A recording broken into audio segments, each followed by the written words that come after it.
this case is about the future. Was about the future.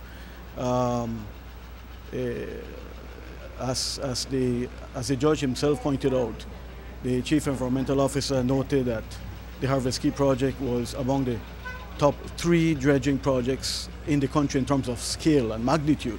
Huge. We were also pleased that the court pointed out that this was not to be seen as purely an academic exercise. There were major matters of principle that needed to be considered, and we're very pleased about that. I mean, the Prime Minister himself has pointed out that the tourism industry is the foundation for the present and future well-being and prosperity of the nation. We at BTIA feel that our natural resources, the health of our environment, is the foundation of the tourism industry. So that is why, from the very beginning, we recognize the importance of this case. And so yes, we have been vindicated, and we are very happy with the decision. Do you think in hindsight that perhaps maybe the BTIA should have really explored getting an injunction to stop the project? Well, it was never about stopping the project.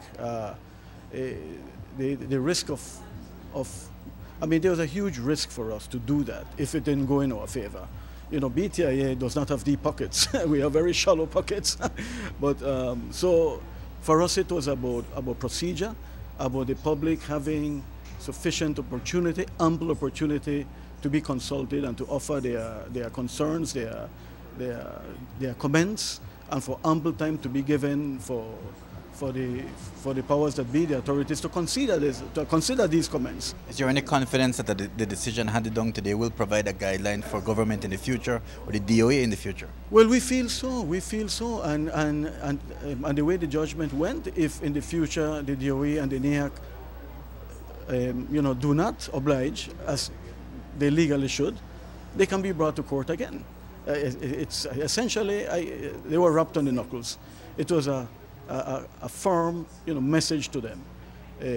You have important legal obligations, in particular in terms of public consultation, notice, and you must carry them out properly.